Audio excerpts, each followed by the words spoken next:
Buenas tardes y bienvenidos a la Universidad Francisco Marroquín, desde su sede en España. Mi nombre es Arturo Fabra, soy el director de UFM Madrid y estamos aquí en la sexta y última entrevista de esta serie de UFM Talks, en donde hemos estado conociendo a miembros de la comunidad UFM, antiguos alumnos, profesores, que nos han estado hablando sobre su trayectoria, cómo han llegado a ser quienes son. Estas entrevistas las está dirigiendo Maite Rico. Maite es una de las periodistas más reputadas, más importantes en el panorama actual en España. Maite ha trabajado en El País, actualmente lo hace en El Mundo, Onda Cero, Es Radio, y ha sido además corresponsal en Centroamérica, de donde es una gran conocedora. De hecho, Maite ha escrito 2 libros muy importantes sobre la historia reciente de Latinoamérica y de Centroamérica en concreto. Bienvenida, Maite. Gracias, Arturo. Pues nuestra charla de hoy, que efectivamente es la última de las UFM Talks, lleva por título Para liberales apasionados. Y mucho de esto tiene nuestro invitado, Juan Ramón Rayo. A sus 36 años tiene una densa carrera a sus espaldas como profesor universitario, escritor y conferenciante. Hoy es una de las figuras más importantes y activas del liberalismo en España. Juan Ramón es doctor en Economía y licenciado en Derecho por la Universidad de Valencia y se ha especializado en Economía de la Escuela Austríaca con un máster en la Universidad Rey Juan Carlos, aquí en Madrid.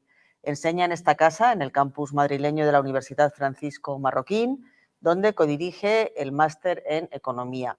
Y también enseña en el OMA, el Centro de Estudios Avanzados Online Manuel Ayau, y en otra institución, el IE, tanto en la universidad como en la Business School. Junto a esta tarea docente, Juan Ramón escribe regularmente en diversos medios escritos y participa como analista en diferentes emisoras de radio y televisión. Es además autor de una quincena de libros y ha recibido diversos galardones como el Premio Julián Marías, el Premio de la Comunidad de Madrid al Mejor Investigador de Humanidades menor de 40 años y el Premio Vernon Smith. Al final, como siempre, quiero que siempre se me olvida decirlo, habrá un espacio para las preguntas que haga la audiencia. Entonces, os animo a dejar ya vuestros comentarios y vuestras preguntas. Bienvenido, Juan Ramón. Muchas gracias por estar con nosotros, por acompañarnos esta tarde. Quería preguntarte, antes que nada, además de toda esta ingente cantidad de actividades que acabo de enumerar, tienes tu propio blog, un canal de YouTube, eres muy activo en Facebook, en Twitter, donde te siguen más de 260.000 personas. ¿Por qué son importantes para ti las redes sociales? Porque otros académicos consideran que les distraen, que les hacen perder el tiempo. Tú, en cambio, estás muy volcado. ¿Por qué son importantes y tienes algún community manager que te ayude? No, empezando por el final, por desgracia no tengo ninguno y de hecho iba a decir que en parte sí hacen perder el tiempo y ese es un problema, pero bueno, todo tiene un coste, ¿no? Y las redes sociales yo creo que son muy importantes, especialmente aquellos que a su vez creemos que la divulgación de las ideas ha de jugar un papel fundamental en nuestras sociedades. Es decir, no solo se trata de desarrollar buenas ideas, que eso es algo que han intentado hacer los académicos desde el principio de la actividad académica. Bueno, algunos se especializan en desarrollar malas ideas, pero que en general la academia debe ir dirigida a buscar la verdad, a entender mejor cómo funciona el mundo y envolver más apegados a la realidad los modelos sobre cómo funciona el mundo, pero si eso se queda encapsulado en los círculos académicos y no permea al resto de la sociedad, no solo es que el resto de la sociedad no tenga acceso al fuego de Prometeo, por decirlo de alguna manera, sino que además ese conocimiento no termina trasladándose en comportamientos y en hábitos sociales, de tal manera que a lo mejor sabemos que tomar una determinada medida es absurdo, lo sabemos en la academia, pero si la mayoría de la sociedad no lo sabe, al final el populismo termina imponiendo o termina impulsando esa medida desastrosa. Iremos luego a eso. Quería saber antes cómo te organizas tu tiempo para llegar a todo. ¿Sacrificas el ocio? A ver, alguna vez leí que cuando trabajas en lo que te gusta, pues siempre estarás haciendo ocio, ¿no? Siempre estarás disfrutando de tiempo libre, porque al final, en gran medida, mi tiempo libre lo invierto en esto porque me gusta hacer esto, no porque me genere una insatisfacción o porque deba ir asociado a una contraprestación para poder hacer otras cosas, sino porque esto es lo que realmente me apasiona, ¿no? Me apasiona la investigación por un lado y me apasiona la divulgación por otro. Son dos campos que, ya digo, a veces se separan, pero que deberían estar más conectados desde mi punto de vista. Entonces, sí, hay que echarle muchas horas. Hay mucha gente que cree que soy muy productivo. No soy tan productivo, lo que pasa es que le echo muchas horas y al final, pues, la producción con muchas horas termina saliendo. ¿Cuándo empezó a interesarte la economía? ¿Había antecedentes en tu familia? No. De hecho, mi familia no viene en absoluto de este campo, ¿no? Mi padre es granjero y mi madre es administrativa. No es una familia de académicos, por decirlo de alguna manera. Bueno, me empezó a interesar la economía alrededor de, pues, tendría 15, 16 años. Me empezó a interesar en general tratar de comprender el mundo, ¿no? La política, la economía.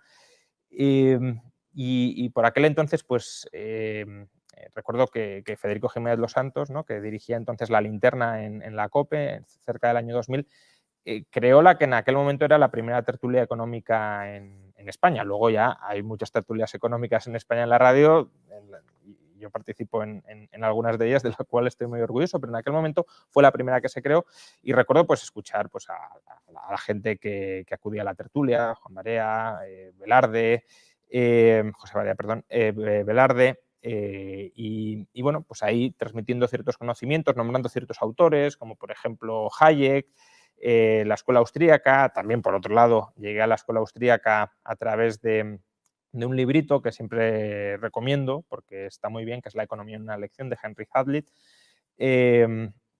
Y bueno, pues luego, tirando de ese hilo, Hazlitt, de nuevo Hayek, que también se mencionaba en la linterna de la economía, Mises, Rothbard y, bueno, aparte, Huerta de Soto en España. Y una vez entras en contacto con el grupo de Huerta de Soto en España, Gabriel Calzada, actual rector de la UFM, pues ya se te abren muchos horizontes de conocimiento que luego con Internet vas ampliando. Claro, porque en la Universidad Pública Española supongo que no se profundiza demasiado en el liberalismo, ¿no?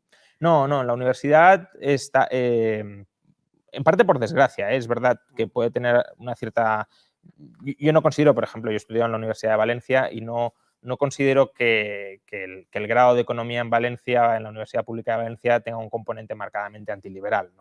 No creo que sea así. Pero es verdad que muchas aportaciones del liberalismo, que son fundamentales, incluso dentro de lo que hoy podríamos llamar el mainstream económico, como por ejemplo el papel informativo que juegan los precios, que esta es una aportación clave que desarrolla Hayek, y de hecho el paper de Hayek al respecto está considerado uno de los 10 papers más importantes de economía del siglo XX, pues incluso esto, que sí que podría estar dentro de un temario más mainstream de economía, está ausente, por desgracia, en la universidad. Y por eso también creo que grados como el de la UFM o másters de economía como el de OMA y UFM, de alguna manera lo que hacen es revigorizar el papel que tradicionalmente tenía la economía política como tal, que era una ciencia que intentaba entender el mundo. Hoy la economía se ha convertido, para bien o para mal, en una ciencia que intenta formar ingenieros sociales para transformar el mundo.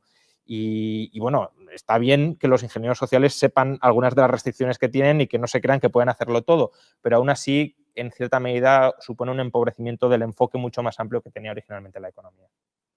El individuo como ser libre y soberano, respeto a la propiedad privada, democracia, separación de poderes, Estado limitado por contrapesos, parecen conceptos de pura lógica, pero ¿por qué todavía hoy el liberalismo, al menos el término, sigue despertando ese rechazo? Recuerdo aquí que, bueno, tú escribiste un libro con Rodríguez Brown, El liberalismo no es pecado. Sí. ¿Por qué tenéis que estar siempre como pidiendo perdón? Sí, la verdad es que, a ver, yo creo que el término liberalismo sí gusta. De hecho, todos los partidos se lo intentan apropiar, ¿no? Yo he llegado a escuchar que Rejón era liberal y decía que se reivindicaba liberal. Incluso Pablo Iglesias dijo que ha aprendido cosas de los liberales, no sé muy bien cuáles, pero que las ha aprendido y que las pone en marcha. Ahora, el liberalismo, cuando intentan denostarlo, se asocia al neoliberalismo. Eso te iba a preguntar, porque además, claro, cada vez que hay una crisis económica, arrecian las críticas contra eso, el capitalismo neoliberal o el neoliberalismo, ¿no? Como una figura peyorativa. ¿Que existe el neoliberalismo? Claro, es que ese es otro debate, ¿no?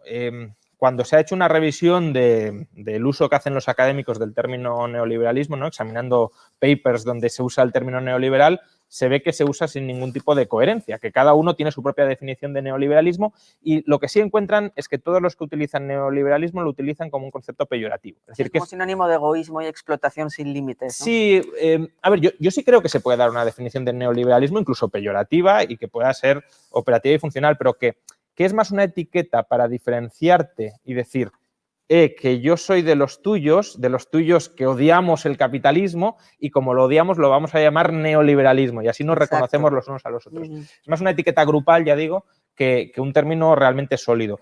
A ver, si el neoliberalismo lo entendemos como lo entienden algunos, que es, por un lado, la desregulación del mercado, pero con un cierto auxilio estatal de trasfondo, un cierto intervencionismo lobístico, digámoslo así, del Estado para favorecer a determinadas grandes empresas, etcétera.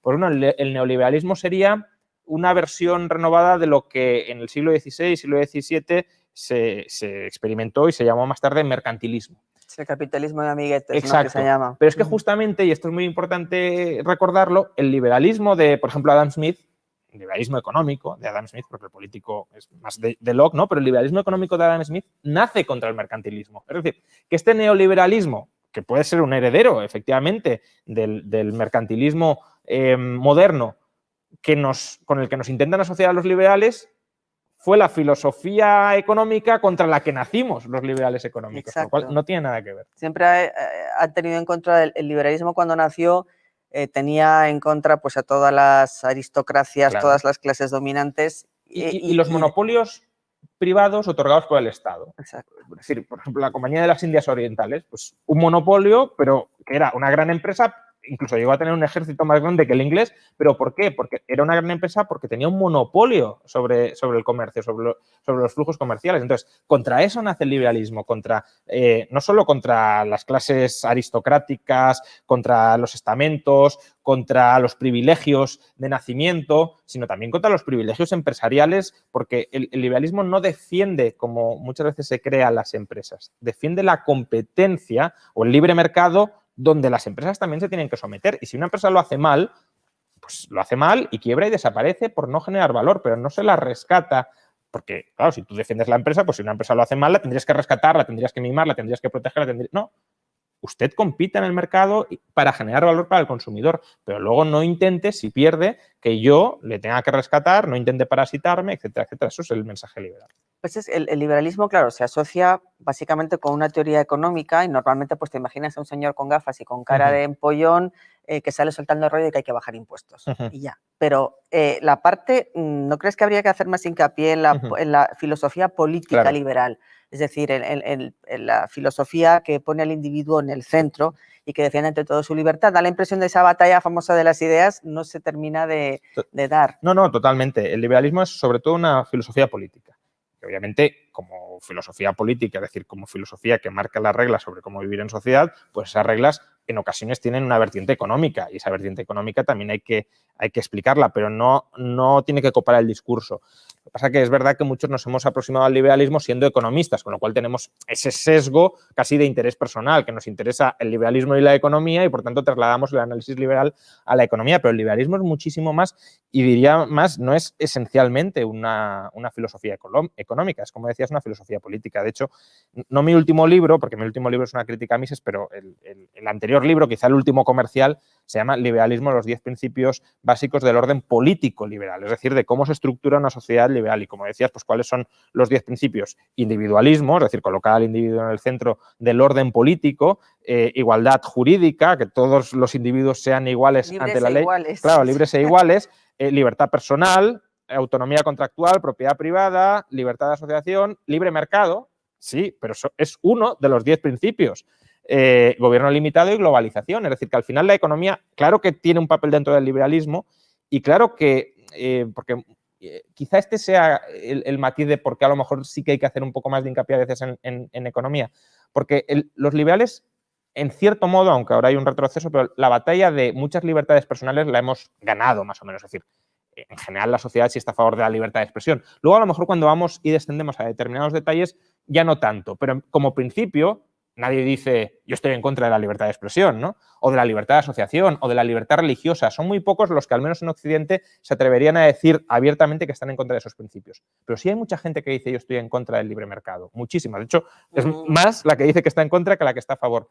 Entonces, mucha gente dice, no, yo soy liberal en todo salvo en la economía. Entonces, ahí el énfasis que hacemos nosotros es, me parece muy bien que lo seas en todo, pero también has de serlo en economía para ser coherente, porque no me puedes distinguir esferas económicas y no económicas arbitrariamente, en plan, vale, aquí te tolero libertad, pero aquí no. Entonces, si eres tú el que da o el que quita la libertad, la persona no es libre, eres tú el que eres su dueño y la persona está actuando por tu licencia. Aquí te permito ser libre, aquí no.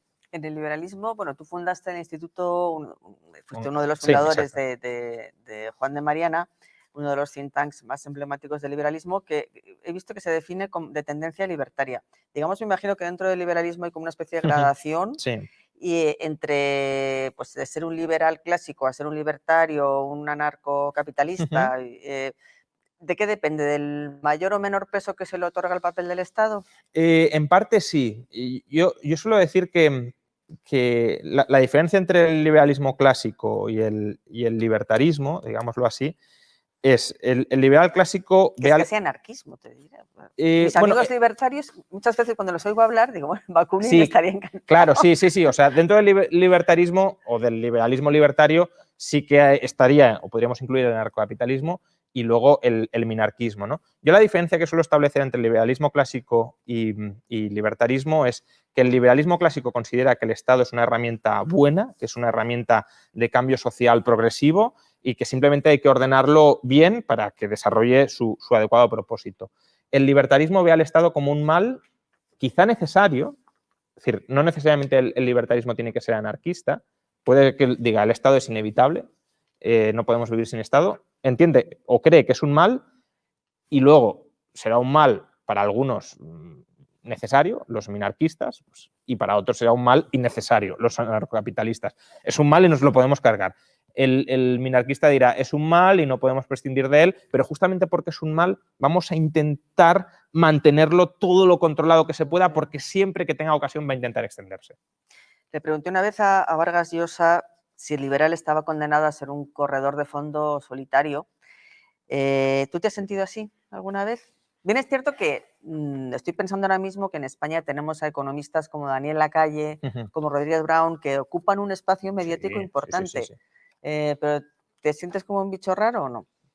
A ver, yo creo que si intentas nadar contra corriente, algo de bicho raro te tienes que sentir, ¿no? Cuando vas contra la masa y evidentemente, contra la masa no lo digo en un término peyorativo, sino contra la mayoría de la sociedad, pues evidentemente te sientes o sabes que adoptas una pose que hoy por la mayoría será vista como un bicho raro, pero como lo hubiese sido pues una persona que defendía la libertad religiosa cuando la libertad religiosa estaba perseguida, era un bicho raro. Hoy ese bicho raro es el que vemos como el héroe en esa época, ¿no? Yo no es que esté pensando en ser un héroe en épocas futuras, ni mucho menos, pero sí creo que algunas de las posturas que hoy defiendo y que se ven raras en el futuro, creo y espero que se van a ver normales, y lo raro será cómo tardamos tanto en aceptar esto que es de sentido común o que al menos es consustancial al respeto integral a la persona. ¿Qué país sería para ti el que más se ajusta a los cánones del liberalismo económico y filosófico, político? Es una pregunta complicada. Yo cuando se formula suelo decir que más que fijarme en un país, porque al final en un país puedes tener mezclas de muchos elementos liberales y antiliberales, prefiero ver esta parte de este país. Por ejemplo, el sistema sanitario aquí está más cerca de lo que podría ser un sistema liberal. El sistema fiscal, el sistema administrativo, ¿no? De todas formas, si tuviera que elegir un país, ¿no? por limitarme a la pregunta, en Europa yo creo que claramente sería Suiza. Suiza, o bueno, si queremos ponernos más estupendos, Liechtenstein, ¿no? Pero bueno, como país, Suiza, porque aunque no sea ni mucho menos un caso de minarquismo, porque tiene un tamaño del Estado inferior al de España, pero tampoco tan inferior, sí creo que combina un grado de descentralización jurisdiccional y de competencia jurisdiccional muy importante, que ahora se quieren cargar algunos en España para armonizar impuestos, una presión fiscal, ya digo, no un paraíso fiscal como dicen algunos, pero sí más baja que España. Luego hay regulaciones que en otras partes tomamos como casi consustanciales a la vida económica y social, que en Suiza no existen, como leyes de salario mínimo, por ejemplo. En Suiza no hay salario mínimo y, no obstante, la calidad de vida es extraordinaria. Entonces, en cierto modo, decía Cohen-Ledin que Suiza es el vestigio de la antigua Europa antes de que se empezaran a unificar y crear los grandes estados-nación, ¿no? Entonces, a mí Suiza me gusta bastante por eso, aunque es evidente que todo se contamina y el espíritu de los tiempos pues también ha empujado a Suiza a una dirección menos liberal, pero dentro de lo que cabe es de lo más liberal. ¿Y qué opinas de la clase empresarial y financiera en España? Sobre todo en relación a la de otros países europeos, porque me da la impresión de que aquí hay demasiada concomitancia o compadreo con el Totalmente. poder político. ¿Son realmente liberales o lo que están esperando siempre es contar con la protección del Estado y poder aferrarse en cuanto se vienen mal dadas? A ver, al final no sabes qué fue antes el huevo o la gallina, ¿no? Porque yo también entiendo que un Estado que es tan controlador y tan intervencionista, pues si eres un empresario no te queda casi más remedio que llevarte bien con el poder, ¿no? Porque si no es que te pueden machacar inclementemente.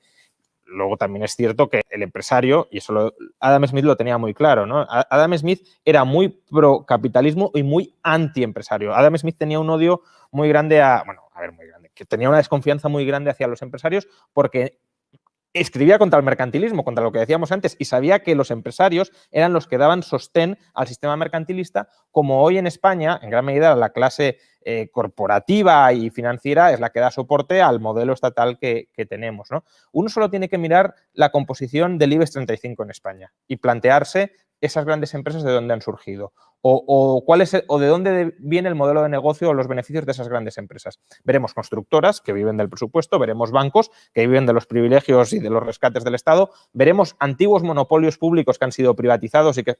Entonces, al final, grandes empresas de verdad, Inditex y poquito más, Poco ¿no? más. Claro, si tú comparas esto con el Dow Jones de Estados Unidos, es radicalmente distinto. Y eso que Estados Unidos también ha degenerado muchísimo, pero es que es un mundo completamente distinto. No sé si hay otros países donde la Confederación de Empresarios cobre subsidios, como aquí la COE, ¿no? Bueno, al final, no lo sé, pero probablemente haya Es un en síntoma Europa. también un tanto Sí, peculiar, obviamente. ¿no? Al final, aquí la COE es como los sindicatos, ¿no? Sí. Es otra rama. Que además, este modelo también viene mucho por la tradición del país, ¿no? Pero este modelo del diálogo social, donde en un lado sentamos ya no a los sindicatos, porque los sindicatos sí han de tener un papel, pero son sindicatos de empresa o como muchos sindicatos sectoriales, pero como organización sindical nacional, organización empresarial nacional, y los sentamos a los representantes de todos los trabajadores, nos dicen los sindicatos, y de todos los empresarios, la COE, y con el gobierno juntamente deciden, ¿no? Esto es corporativismo fascista, que obviamente entronca muy bien con la tradición española en este sentido de sindicato, representantes de los trabajadores, franquismo, exacto. Sí. Entonces, es algo realmente muy ilustrativo y muy negativo, ¿no? Cuando se piensa que uno debe defender a la COE por ser liberal, está totalmente equivocado. Y en términos políticos, ¿hay algún partido político liberal? Digamos, Ciudadanos se define abiertamente como tal y puede ser lo que más se aproxima, pero con el PP, por ejemplo, que se define como liberal, luego tampoco se sabe muy bien por dónde va. No, todos los partidos, de alguna manera, se definen o simpatizan con el liberalismo, ¿eh? Incluso Más País, como decía antes, lo ha hecho. Vox a veces dice que no, a veces que sí, porque en Vox hay mucha gente, hay gente que sí que es liberal y hay gente que es frontalmente antiliberal de todas, ¿no? En Ciudadanos, pues también tienes gente liberal, y probablemente el partido, a lo mejor como mix de libertades personales y de libertades económicas, pues sea el en general menos enfrentado a las libertades globales de las personas, pero al final no nos equivoquemos, son todos ellos partidos socialdemócratas. En el caso de Vox sería una especie de nacionalismo conservador, pero también acepta gran parte del discurso socialdemócrata con respecto al estado de bienestar, eso sí, solo para españoles, no para extranjeros. Pero liberal como tal, bueno, está el Partido Libertario en España, pero claro, es una organización minoritaria. Si hablamos de partidos con representación, ninguno, aunque todos ellos tienen ideas liberales que hay que... Claro, ya son ya aceptadas universalmente. Incluso propuestas liberalizadoras, ¿eh? Quiero decir, por ejemplo, Ciudadanos, gestación subrogada, pues eso es una propuesta liberal muy, muy considerable y muy importante. A ver, no va a afectar a mucha gente, pero sí que es un claro respeto a la libertad personal. Vox, en el último programa económico, tenía varias ideas económicas bastante sensatas y bastante liberalizadoras, porque lo hizo en su momento Rubén Manso, que es de la parte más liberal de Vox, ¿no? Luego tienes, claro, en Vox tienes el antiguo falangismo que te tira para el otro lado. Sí, mucho antieuropeísmo también. Y antieuropeísmo, ¿no? También. Bueno, ser anti-Unión Europea, pero es que es anti-Unión Europea por lo bueno que tiene la Unión Europea, no por lo malo que tiene. Y luego, pues en el PP pues también tienes alguna idea económica buena. Probablemente Pablo Casado, personalmente, pues sí le guste más el liberalismo que a lo mejor otras corrientes, pero luego al final son partidos que buscan el poder y saben que tienen que mimar a un electorado que, como no han hecho trabajo de campo, pues no es liberal porque no han dado la batalla de las ideas. Y claro, al final el partido que en el caso del PP, por ejemplo, que decía que salía a cambiar la sociedad, pues para llegar al poder se tiene que adaptar a la sociedad que existe para, bueno, que le voten, engañar a la gente, que le voten y llegar al poder. Tú te has implicado en el análisis político, como vemos, has participado en un libro sobre Podemos, el partido, bueno, pues para la audiencia, ya me imagino que es archiconocido en Guatemala también, pero bueno, es un partido de izquierda radical, con un componente comunista, un componente, bueno, auspiciado en su día por el chavismo. ¿Llegaste a imaginar entonces, que era 2014, creo, cuando salió el libro, que su líder Pablo Iglesias ocuparía la vicepresidencia de España? Bueno, yo llegué a imaginar escenarios peores, la verdad, porque en el año 2014 no olvidemos que llegó a ser primer partido en las encuestas. Es verdad que luego, curiosamente, ha sido vicepresidente cuando peor apoyo tiene, sí, efectivamente. En las elecciones. Sí, yo llegué a imaginar escenarios bastante peores según degenerara la situación económica y social en España, porque estos son círculos que se autoalimentan, ¿no? Si la situación económica va mal, el populismo gana más poder y cuanto más poder gana el populismo, peor va la situación económica. Supieron subirse a la ola del descontento del 15M, pero el hartazgo de la gente. Se subieron tarde, porque el 15M surgió en 2011, que era uno de los peores momentos, 2011, 2012 y un poquito de 2013, y ellos empiezan sobre todo en 2014, que ahí ya empezaba la recuperación e intentaron utilizar el discurso de los años duros de los recortes y de la austeridad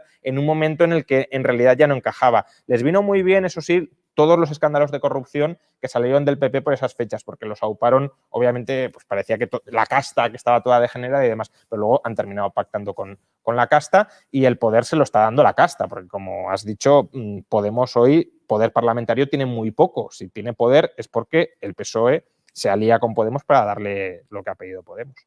Y también hablando ya todavía de política, el gobierno que es PSOE, Podemos, Socialcomunista, Pedro Sánchez y Podemos, en el plano político, digamos que se está alimentando una polarización que yo, en fin, no recuerdo haber vivido no sé si en la etapa de Aznar, yo estaba fuera, pero no recuerdo haber vivido en la etapa democrática. Hemos visto un intento de control de la justicia, una permanente choque con los medios de comunicación, las cesiones a los independentistas. En términos económicos, ¿crees que este gobierno puede tener algún efecto dañino? ¿O hay un equilibrio ahí, da la impresión, entre posiciones más socialdemócratas, más radicales, más comunistas? O sea, fíjate que todo lo que has dicho, creo que, bueno, salvo lo de los independentistas, que sería para otro debate, ¿no? Sobre el derecho de secesión y demás, pero el ataque a la justicia clarísimamente y el ataque digamos, la separación de poderes, es lo que les estorba. Claro, pero fíjate que eso, por desgracia, económicamente creo que no tiene mucha relevancia, porque al final el inversor lo que quiere es seguridad jurídica y mientras no te roben, igual de que haya separación de poderes o que no, por desgracia, porque ojalá fuera mucho más de la mano. Pero, desde luego, las libertades personales las puede machacar.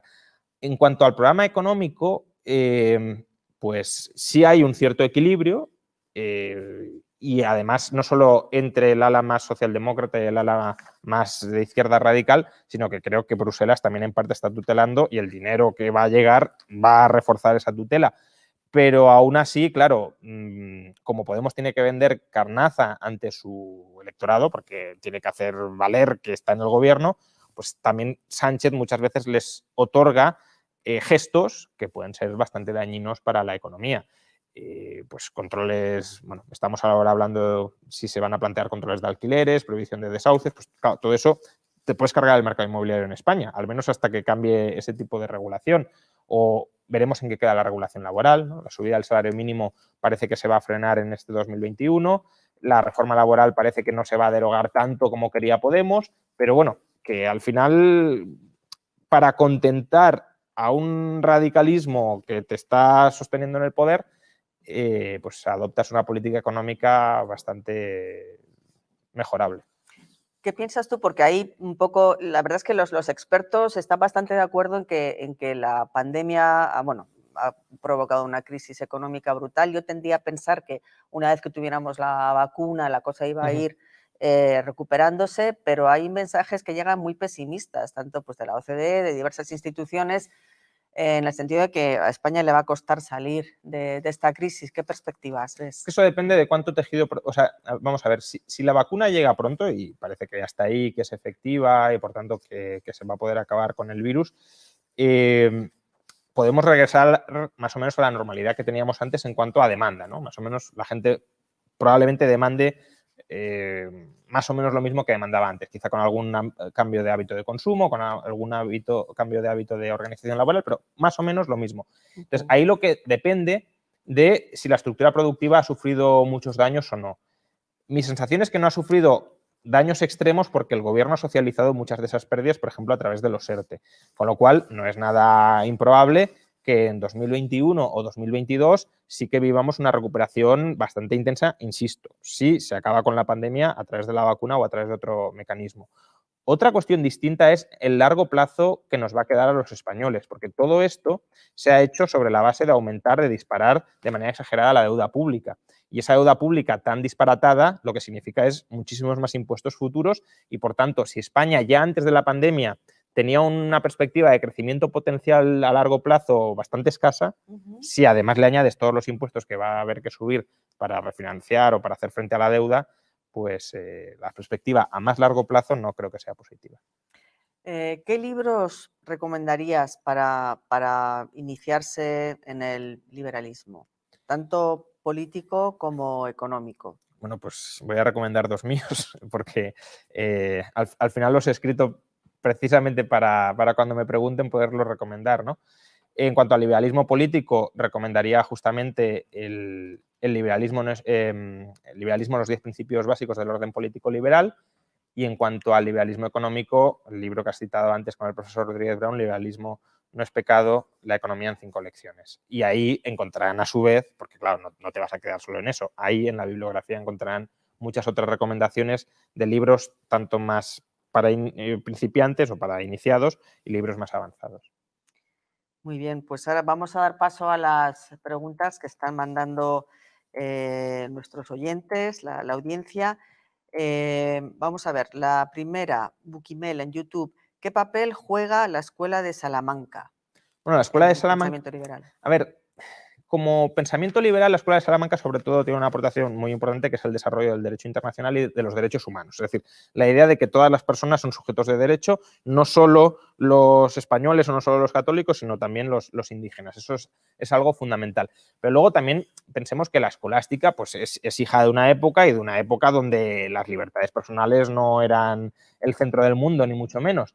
La Escuela de Salamanca sobre todo juega un papel que puede ser importante para el liberalismo, aparte del que he mencionado, el derecho internacional y de los derechos humanos, y también otros como la idea de la guerra justa y qué restricciones puede haber a la guerra y demás, en el desarrollo de principios económicos muy sólidos y muy correctos. Pero esos principios económicos no los desarrollan desde una perspectiva liberal, sino que cuando los feligreses iban a los confesionarios y les decían, oye, ¿yo puedo vender la lana más cara que en el pueblo de al lado? ¿O eso es moral o no es moral? Claro, el sacerdote le tenía que dar una explicación y para eso desarrollaba teoría económica. Y esa teoría económica es en muchos aspectos sorprendentemente mejor que, por ejemplo, la que desarrolla luego Adam Smith. Adam Smith es muy bueno en muchísimas cosas, pero, por ejemplo, la teoría del valor es muy malo y la Escuela de Salamanca, la teoría del valor, es muy buena. Cintia Reyes en Facebook. Saludos desde Perú. Te manda un abrazo y da las gracias a la Marroquín y pregunta, ¿qué diferencia encuentra entre el libertarismo y el objetivismo? Estamos llegando ya a un nivel. Sí. Bueno, yo no soy experto en objetivismo, pero no me entusiasma el objetivismo de Ayn Rand. A ver, en cierto modo el objetivismo es una filosofía mucho más amplia y mucho más completa que el libertarismo, porque el libertarismo es una filosofía política, el liberalismo, de mínimos, que ese puede ser un defecto. El liberalismo no pretende ser una solución absolutamente para todo ni darte una visión del mundo absolutamente completa. Simplemente responde a una pregunta: ¿cómo podemos coexistir pacíficamente dentro de la sociedad? Pues hay una serie de reglas mínimas que hemos de respetar y ya está. Pero el liberalismo ni siquiera te dice cómo hay que reducir las desigualdades dentro de la sociedad. Te pondrá restricciones, en plan, no le robes a uno para dárselo a otro, pero luego puede haber desigualdades que ¿cómo solventamos? Pues para eso hace falta otro tipo de enfoques, otro tipo de políticas. El objetivismo, en cambio, es una filosofía mucho más amplia que el liberalismo, porque también atiende a la epistemología, a la estética, cuestiones en las que el liberalismo como tal no entra. Otra cuestión es si el objetivismo está acertado o no, y ya digo, yo sin ser experto, creo que tiene lagunas significativas a la hora de dar una descripción realista de cómo es el ser humano y, por tanto, el ser que actúa dentro de ese marco filosófico. Santiago Palomar Sagüés en YouTube pregunta cómo podríamos los liberales compatibilizar nuestras racionales ideas con el casi a veces inevitable sentimiento de patria. No estoy muy segura si entiendo yo la pregunta. Sí, a ver, el liberalismo tiende hacia el cosmopolitismo, obviamente, porque los derechos son derechos humanos y, por tanto, universales, y, en cierto modo, los estados son organizaciones arbitrarias que muchas veces dan derechos especiales, que deberíamos llamar privilegios, a una parte de la población. De nacionalismo. Claro, aquí, de nacionalismo. hecho, claro. Sí, lo que pasa es que hay muchos nacionalistas que para no ser nacionalistas dicen, no, yo soy patriota, pero claro, depende cómo defiendas patriotismo, al final es un tipo de nacionalismo mejor, con mejor nombre, ¿no? Que suena mejor.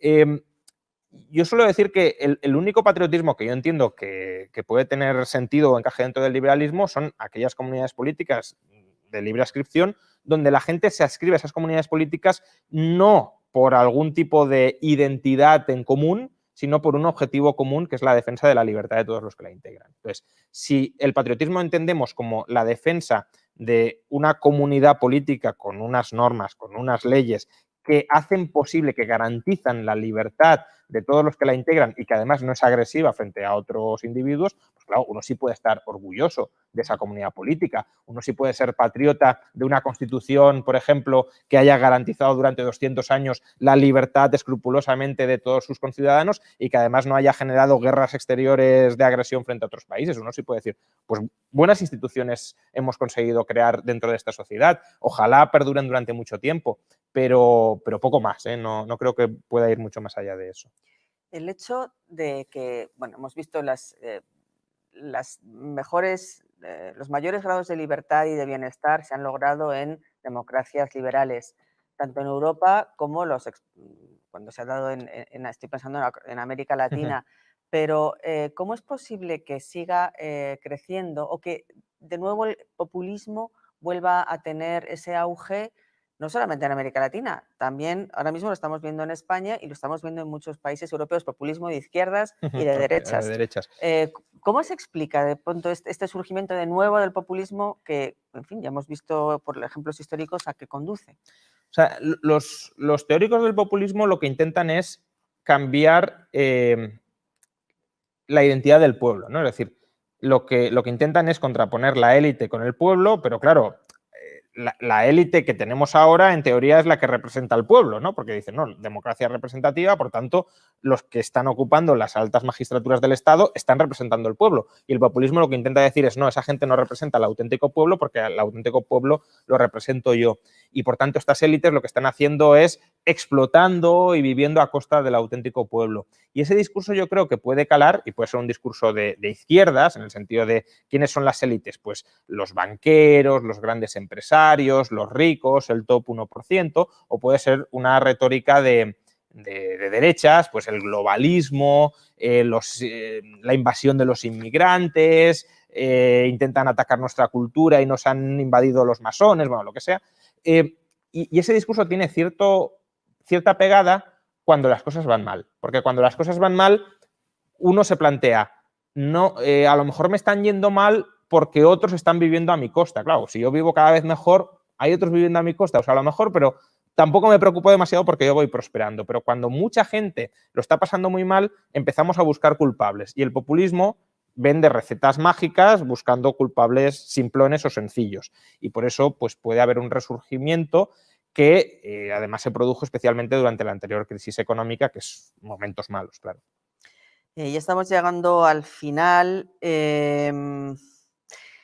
Pregunta Saúl Otero. ¿Cree que hay fecha de caducidad para las políticas keynesianas y socialdemócratas o estamos condenados a una política aún más intervencionista en las próximas décadas? Yo no creo que sea inevitable que vayamos hacia más liberalismo, es decir, perfectamente podemos ir hacia estados más grandes. Hombre, mucho más grandes no, porque no hay espacio. Es decir, el estado no, afortunadamente ya es tan grande que no puede crecer muchísimo más, pero todavía tiene margen de crecimiento. Por tanto, hay que librar la batalla de las ideas justamente para que eso no suceda. Pero sí hay cierto equilibrio socialdemócrata que podríamos considerar estable. Por ejemplo, las socialdemocracias nórdicas son socialdemocracias y muy estables.